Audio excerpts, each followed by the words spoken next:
ada revisi yang Oda lakukan di volume 111 ini, yang ternyata Seng si Buntung juga Oda bahas di volume tersebut. Nah, gak cuma sampai sini, kali ini kita akan mereview untuk Tankobon atau komik One Piece di volume 111. Dimana untuk volume 111 ini yang berarti komik rilisnya di Jepang sana ya. Untuk di Indonesia memang masih cukup lama kita menunggu versi terbarunya yang aduh jadi pingin banget beli volume 111 seperti 110 di volume sebelumnya, yang semoga ya bisa ada rezeki untuk bisa beli langsung sana, dan kalian juga para wibu bisa dapatkan rezeki untuk terbang mengwibu. Nah, jadi selain fokus utama kita di SBS volume 111, sebenarnya ada hal lain juga yang berhubungan dengan gambaran di satu komik ini yang ada direvisi dari apa yang kita baca sebelumnya di manganya.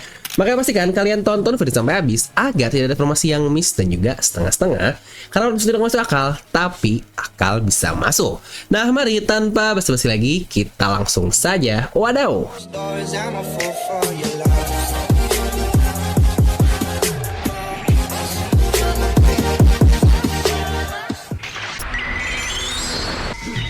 Nah, kita akan mulai dengan pertanyaan pertama nih tentang Cross Guild, di mana ada yang bertanya, Oda Sensei, aku tidak mengerti bagaimana Cross Guild beroperasi. Dikatakan dia sebagai bisnis dan juga company, tetapi apakah mereka benar-benar profitable?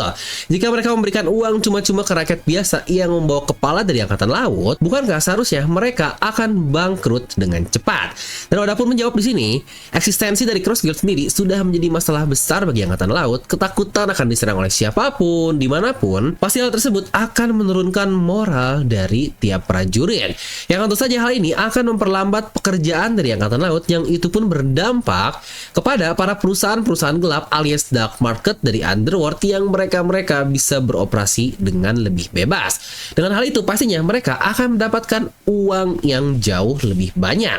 Di mana Cross Guild bekerja sebagai wajah dari publik, di mana perusahaan-perusahaan gelap inilah yang membayar biaya bounty dari para angkatan laut tersebut. Yang tidak hanya itu, terdapat sisi gelap dari dunia ini pula yang suka melakukan perjudian dengan siapa nih angkatan laut yang akan terbunuh. Yang tentu saja hal ini akan meningkatkan pendapatan dari society yang lain, yang bisa dibilang mereka mendapatkan banyak sekali keuntungan. Yang wow, jujur sih Oda sangat-sangat pintar sekali untuk menjawab satu pertanyaan ini, di mana dia menjelaskan dari hulu ke hilir dampak perusahaan dari Cross Guild ini. Ya, sebagai seorang investor saya juga paham banget nih bagaimana perusahaan bekerja dari supply chain dan yang lain-lainnya dari hulu ke hilir. Jadi kurang lebih yang disampaikan oleh Oda ini sangat masuk akal sekali, di mana dari sebab awal sampai ke dampak-dampak lain yang tidak terlihat pun Oda jelaskan dengan sangat rinci. Kita emang tahu kan Cross Guild menjadi masalah bagi angkatan laut sesuai kata-kata Sengoku, karena dikatakan merusak moral dari marin yang lain.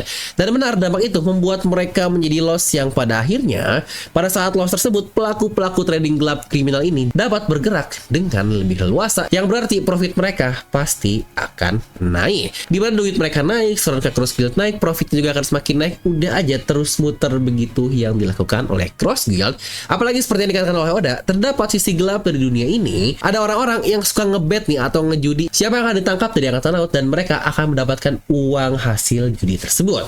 Yang hal ini pun sebenarnya sangat masuk akal sekali sih, dan banyak sekali berlaku di dunia gelap, di dunia kita juga. Yang mungkin untuk contoh film yang bisa kalian lihat adalah seperti Squid Game, di mana ada pejabat-pejabat tinggi yang bertaruh siapa yang akan menang, dan mereka akan mengeluarkan banyak uang untuk hal seperti itu, dan Cross Guild ikut mendapatkan cuan di baliknya.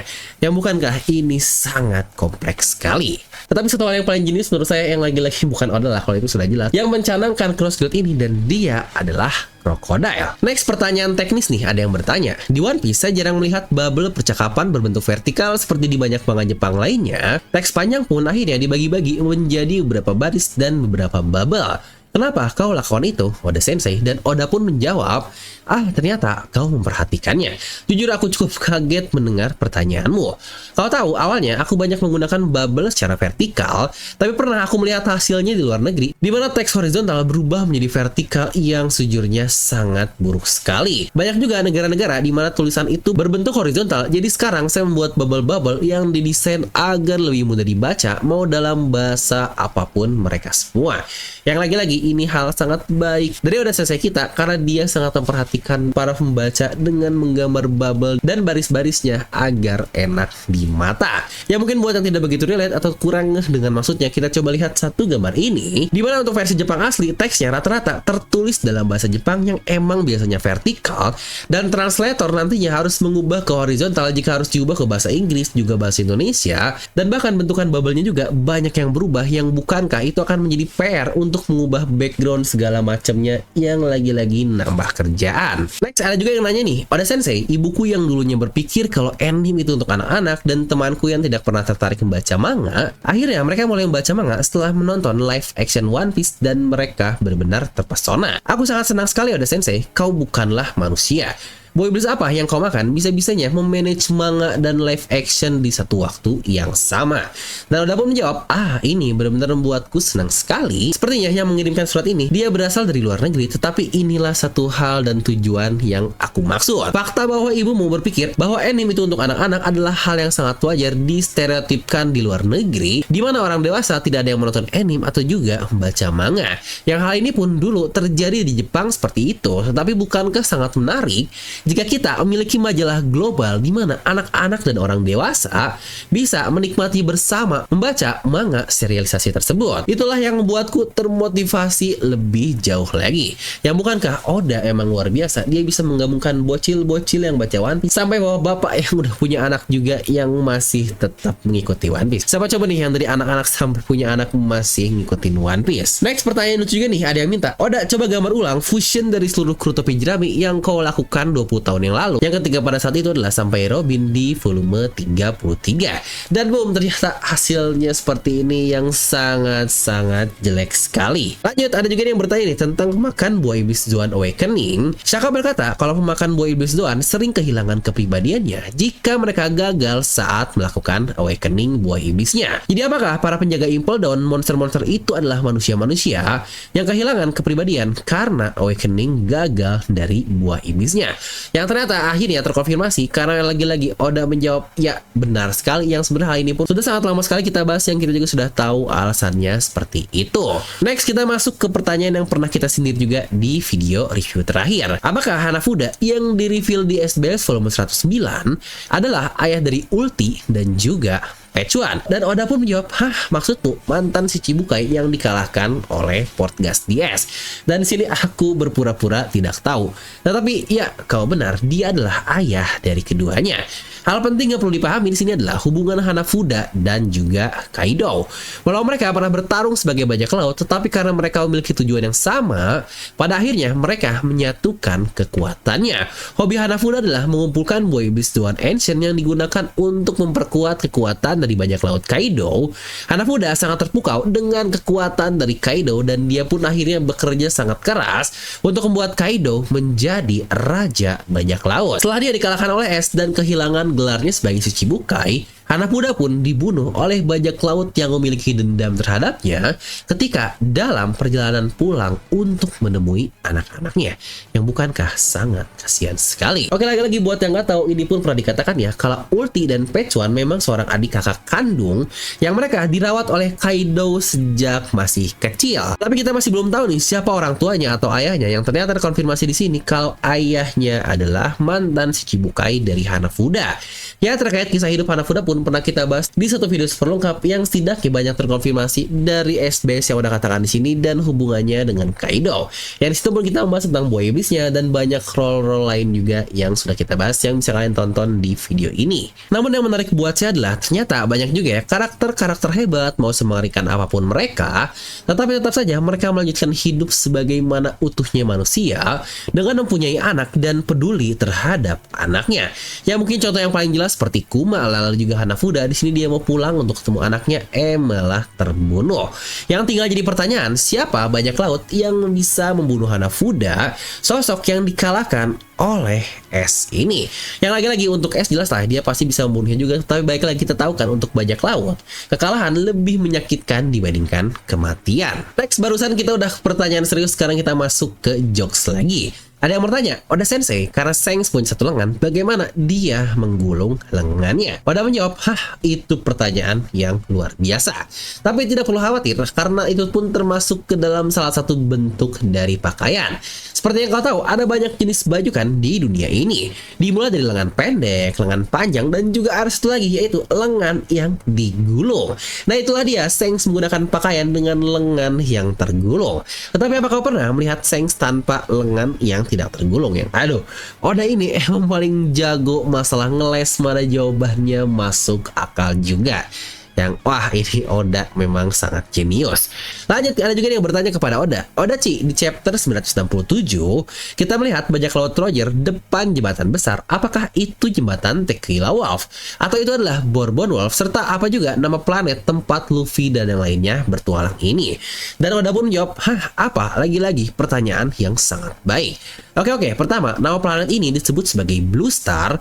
Lalu nama jembatan yang Oden dan kru Roger itu bukanlah Tequila Wolf. Apakah dapat yang saya maksud? Saya tidak bilang jika itu adalah Bourbon Wolf, tapi yang jelas itu bukanlah Tequila Wolf. Itu adalah jawabanku. Ya, dengan rilisnya chapter 1125, kita akhirnya tahu terdapat 4 jembatan di dunia ini. Tapi di chapter 967 tentu saja kau tidak akan berpikir sampai seperti itu kan? Jadi bagaimana kau bisa menyimpulkan hal seperti tadi? Kau sangat jeli sekali. Yang bukankah ini jawaban cukup menarik dari Oda Sensei?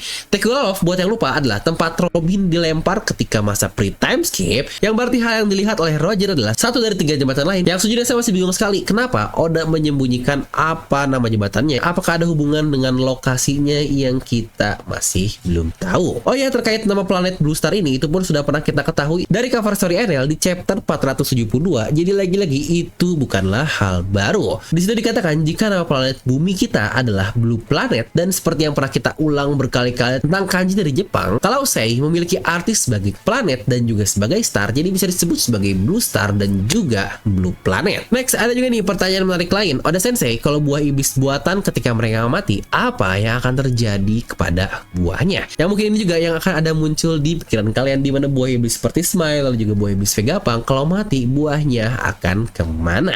Dan di sini pun Oda menjawab, mereka akan muncul lagi sebagai buah kan? Bukankah seperti itu? Yang tentu saja tidak dong. Buah itu akhirnya akan menghilang. Yang lagi-lagi ini pun menjadi sangat menarik sekali, di mana buah buatan iblisnya pun ternyata buatan. Lalu mungkin buah iblis asli yang nggak tahu juga nih apakah dulu dibuat oleh manusia atau enggak. Ya kenapa jika usernya mati buah iblisnya bisa muncul lagi, yang berarti iblisnya muncul lagi ke buah yang lain.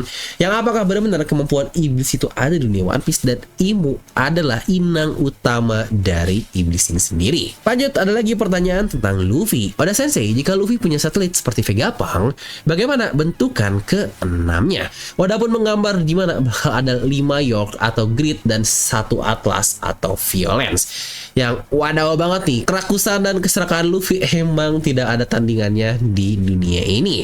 Ini juga sebenarnya kita bahas di kemarin video review terkait kenapa Luffy ini sangat-sangat egois sekali. Ya memang Luffy berlaku baik dan segala macam, tetapi sadar atau tidak banyak sekali perbuatan Luffy yang sangat-sangat tidak baik. Demi tujuan pribadinya, dulu dia banyak membebaskan tawanan kriminal di Impel Down, dan itu pun untuk nolongin kakaknya alias S. Lah sekarang di Elbaf, pulau besar itu pun dalam keadaan bahaya hanya karena keserakahan atau kerakusan Luffy untuk tahu informasi tentang Shanks tersebut. Yang lagi-lagi bukankah ini sangat kacau sekali dari kapten kita, yaitu Luffy ini. Oke, next kita masuk nih ke rival dari Luffy, dan tentu saja dia adalah Eustace Kid. Halo Oda, aku ingin tahu bagaimana Kid mencuri poneglyph dari Big Mom. Terima kasih, kiss yang banyak. Oda pun menjawab, kau dari Perancis kan? Beberapa mistranslasi di sana memang sangat lucu. Aku akan terima ciumanmu. Yang aduh anjir, lagi-lagi Oda Sensei kita sangat mesum sekali. Karena emang yang mengirim pertanyaan ini adalah seorang wanita, apalagi dari Perancis, yang bukankah? Mantap sekali. Nah jadi Kid menyerang kapal Big Mom dan menghajar komandan Money Snack. Snack pun memohon ampunan dari nyawanya. Jadi Kid Kid memaksanya untuk membawakannya cetakan dari Road Poneglyph yang Big Mom miliki sebelum dia pergi, dan lagi-lagi itu adalah semuanya. Setelah pergi, dunia pun akhirnya menyebut Kid kabur dari Big Mom, tetapi faktanya dia sebenarnya berhasil mendapatkan tujuannya.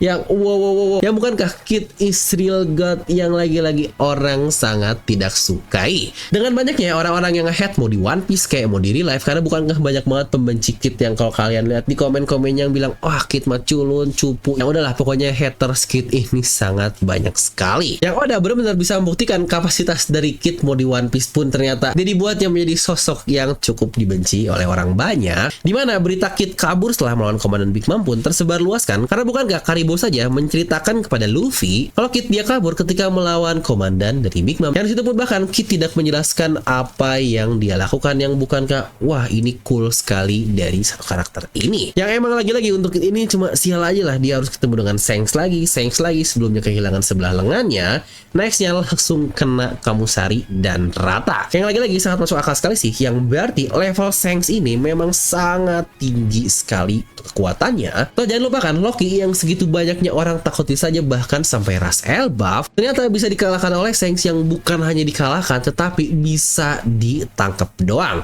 Ingat, nangkap lebih susah daripada ngebunuh, yang berarti level Shanks ini sangat gila sekali. Dan pertanyaan terakhir kita, Oda Sensei, saya penasaran nih bagaimana Jinbei menggosok giginya. Apakah dia menggunakan sikat gigi yang sama seperti Luffy dan yang lainnya? Bukankah akan sulit dengan ukuran giginya yang besar? Dan Oda pun jawab, Jinbei menggunakan sikat pembersih toilet untuk membersihkan giginya, tetapi itu hanya dia gunakan untuk taring besarnya saja.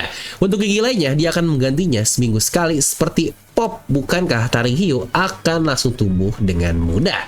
Nah, lagi-lagi itulah beberapa pertanyaan yang Oda sajikan kepada kita di SBS volume 111. Tetapi tidak selesai sampai di situ saja. Terdapat hal penting juga yang pada saat itu menjadi concern di mana-mana, terutama buat para teoris dan juga kita-kita para pembaca biasa juga. Dimana kita ingatkan waktu awal kita masuk ke arc Elbaf, dimana ada banyak sekali hal inkonsisten dari gambaran-gambaran Oda. Dimana banyak teori juga yang berkata, dan pernah juga kita bahas di channel Film ini, apakah jangan-jangan Luffy dan yang lainnya sedang dalam keadaan halusinasi. Itu pun ketika mereka masuk ke diorama dari Kastil Rhodos. Seperti awalnya Luffy menggunakan kapak, kok tiba-tiba berubah menjadi pedang, lalu juga kata-kata Luffy yang gak sinkron, dan masih banyak lagi yang ternyata semuanya sudah direvisi di versi tankobon dari komiknya. Yang sebelumnya Luffy bilang Gear 4 ternyata diubah menjadi Gear 3, lalu juga sebelumnya dirubah menjadi pedang, padahal Luffy pegang kapak yang sudah diubah menjadi kapak di versi komiknya. Ya seperti yang pernah dibilang, hal-hal seperti ini biasanya bakal direvisi nanti di komik kalau memang ada yang perlu direvisi. Karena ada juga beberapa hal yang bukan kesalahan dan tetap sama untuk muncul ketika di versi tankobon atau komiknya. Dan salah satu yang paling terkenal adalah ketika Shanks datang ke Mary Joyce. Di situ terlihat adanya bekas luka di mata kirinya, yang ternyata akhirnya kita pun ketahui sekarang kalau Shanks memiliki saudara kembar yang ada. Yang berarti bisa dibilang ketika Shanks datang ke Mary Joyce itu memang bukan Shanks melainkan Samrock yang sudah kita ketahui. Dan untuk case dari volume 111 pun ternyata fix ya, itu adalah kesalahan Oda. Yang bisa-bisanya sih satu chapter banyak sekali inkonsisten yang Oda gambarkan. Yang lagi-lagi ya mau gimana pun Oda ini manusia yang punya hari-hari yang buruk. Nah jadi itulah beberapa update-update yang terjadi di volume 111 dari One Piece sekarang. Seperti biasa, mau kalian baca versi ilegal di website pun kayaknya tetap harus mensupportnya secara langsung dengan beli komik originalnya yang ada di toko buku di dekat rumah dari kalian. Bebas lah mau beli di Gramedia atau mungkin online yang resmi pun bebas, yang penting kalian beli versi komik aslinya. Karena dengan membeli komik aslinya berarti kalian mensupport juga ekonomi di Indonesia ini, dan juga langsung uangnya sampai ke Oda Sensei. Dan mungkin buat yang untuk koleksi komiknya masih belum ada, cuma bisa baca online aja, nggak apa, kalian pun selain membaca di versi ilegal, kalian juga baca di versi legalnya nanti di Manga Plus yang biasa rilis setiap hari Minggu malam jam 10. Ya lagi-lagi royalti yang diterima oleh Oda Sensei ini bukankah hitung-hitung sebagai rasa terima kasih kita kepada beliau karena sudah menghibur kita dengan serial luar biasa dari One Piece ini. Nah jadi oke lah, itu saja untuk satu video kali ini. Like aja kalau kalian suka, dislike aja kalau suka, jangan lupa untuk subscribe dan juga share teman kalian. Gue dari Film pamit, and I'll see you guys next time.